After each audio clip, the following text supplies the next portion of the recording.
Hello and welcome to DiceTillDawn, and today I'm looking at a new release by Lautapelit.fi, and that is Flamme Rouge, designed by Asger Samsgranerud. Sorry, I'm not sure how to pronounce it, but anyway, and the review copy was provided by Lautapelit.fi for this review.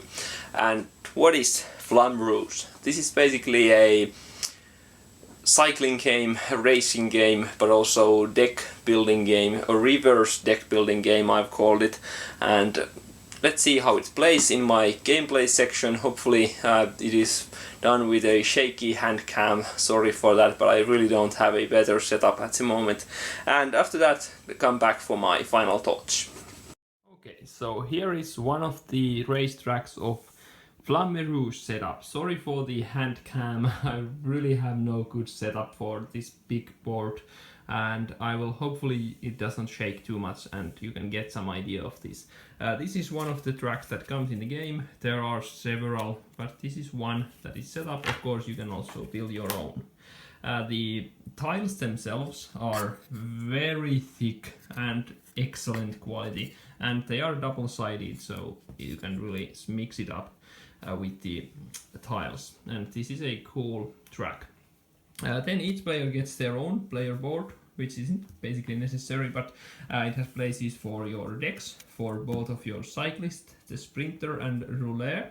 The rouleur is actually the, or however it is pronounced, is basically the stamina guy, which always moves pretty nicely but never very fast or very slow. And the sprinter is the guy that actually can make huge sprints, but it can also slow down the progress quite a bit.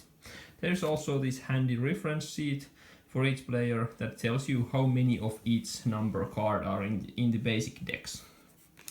Then you have the cyclist figures, which are very nice. They look cool, but they are a bit similar. If you look at them like that, of course you can tell them apart, but at a glance it's not so easy. So I suggest you actually paint them or something. They do have the R and S at the back, so that helps, but still they are nice, but I would have preferred them to be a bit more different. And there are exhaustion guards for both of the cyclist types in the game. So during a turn, let's say you begin the game, I'm the first player, I can then put my cyclists at any space behind the start line. I can just pick whatever I want. Let's say I pick that space and that space, for example. And then the other players, let's say this is a two-player game, the other player wants to stay behind me, and this is the starting position. Now let's play a turn. So during your turn, you first pick which cyclist you want to move first, or basically choose first. Let's say I go with my rouleur, which is the second on the track there for my team, and I draw 4 cards from the deck, from the same deck, and then look at the numbers. And here I have 4, 5, 7, 7. This is how many spaces you move. So in the beginning it's usually better to spare the biggest cards, but not always. Let's say I want the 4. So I put it face down near the deck, and the rest of the cards go face up under the deck to be shuffled back in. After this is done, I can then move on to my other cyclist. Of course, I could have done this the other way, first the sprinter and then the rouleur. And this doesn't like tell the other players what to do. They can do a different variation if they want, so they can pick the sprinter first, because this only matters on which decision you make first. So again, 4 cards, and now I can see that I know that my rouleur is going to move 4 spaces, so he's going to end up 1, 2, 3, 4 here. So if I put a 3, we are at the same spot, or 4, I would be 1 ahead, and I guess that's okay. So let's take a 4, and the rest are put under the deck.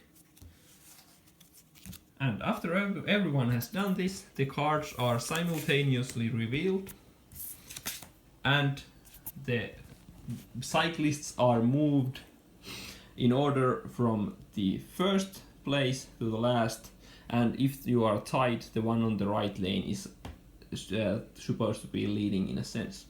So my sprinter is first, so let's go here. My sprinter moves 4 spaces.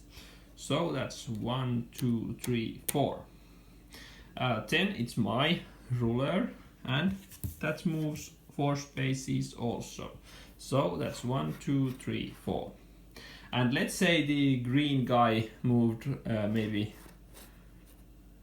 3 with this one and 2 with the sprinter.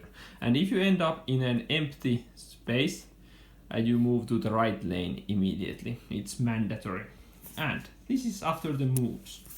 After the moves are done, every cyclist checks for slipstreaming starting from the back. Slipstreaming happens when the pack is actually breaking the wind and you can get easier movement behind a pack. So if a cyclist has exactly 1 space of empty behind another bike, it can be of any color, it gets to move behind that bike for free. And this can happen multiple times. So let's say this was the case. The last player moves here, then the whole pack moves to actually be behind. So this is important. And after slipstreaming is done, we check for exhaustion. And every cyclist that has 1 or more of empty spaces, totally empty lanes, so both lanes are empty, gets 1 exhaustion from here. So that's my sprinter is leading the pack, so it gets a number 2, which is the lowest number, to the deck from the bottom, and it's then shuffled in at the next reshuffle. And you go through this as long as one player crosses the finish line and that player is the winner. Or if multiple players finish at the same turn, they actually the player that moved the furthest is the winner. And also one important note, that whenever you play a card in this game, it's immediately removed from the game. So both of these cards are now totally out of the game and can never come back. And thus the deck gets better or worse if you get a lot of exhaustion, and you have to manage those energy reserves, as they are called in the game, to be as efficient as possible. But there are some advanced rules which really make the game more interesting. As you can see these red and blue spaces here. Red means uphill. It has 2 changes to the rules. If you move at least 1 space on a red space during your turn, your maximum movement is 5. So if you move 5 here and you would move a 6th, you can't. Or if you start here, you can only move at maximum 5 spaces, even if you played a 9, for example. And also another change is that any player in a red area can never give or receive slipstreaming, so they can't get the free movement. And then there is downhill, which only has 1 change in the rules. If you start your turn, the cyclist starts your turn on a blue space, any card they play is considered to be of at least a value of 5. So a 2 exhaustion card, for example, becomes a 5. This doesn't add to the number, so if you play a 6, you actually move 6 spaces, but it's a great way to spend these exhaustion cards or the otherwise lower cards to still move pretty nicely. Okay, so I guess that's pretty much the basics of the game. Hopefully this didn't shake too much and you got some idea on how to play Flamme Rouge. Okay, so that was Flamme Rouge, the gameplay. Hopefully you got all the basics down and you understood how the game plays. Well, first of all, the components are brilliant. The tiles are just so thick that I don't think I could actually break them if I wanted to, and they just look nice and functional and still clip together easily and don't come off, and just look great. The cards are good quality, the cyclists are nice, but as I said in the gameplay section, they are a bit too close to each other, so I am going to paint mine when I get the time from painting other figures. And other than that, there's cool. It's for 2 to 4 players and plays in 30 to 60 minutes, 30 to 50 minutes I guess, more likely. And actually I have found that the 2-player game is actually excellent, and actually I think it's even better than a 3-player game. Sadly I haven't got to try a 4-player game because I just haven't had the chance yet. But in a 3-player game we noticed that the players always stayed in a group and you rarely was left behind or could actually keep up, so it was more like a group was moving. Of course this is thematic, but what I mean by this more is that in a 2-player game there's often these spaces that you are actually 2 spaces behind, so you don't get slipstreaming and you get exhaustion, or you can it's easier to actually pull ahead in a 2-player game. And of course then I thought about it, and in a 4-player game again I think there would be the better thing that the group is now even bigger, so if you are in the back you might get slipstreaming every turn, but it's much harder to actually pull ahead of the group because you have to pass all the 3 players and they get to move before you in a turn order. So in a weird way I have this nagging feeling that the 3-player is actually the worst in this game and 2 and 4 are the best, but in all player counts I really enjoy the game. It's quick, fun, and still has kind of like tough decisions, and not tough decisions too, but still it's always the first of all, which do I want to pick first, and does this guy have 5s in the deck? If I move 3 with the ruler, can the other guy actually get behind him for a free move? And all these things you have to ponder and think each turn. And every time you remove cards from the game, the decks turn differently, and when you get exhaustion there are more and more tools in your deck and you really have to manage those.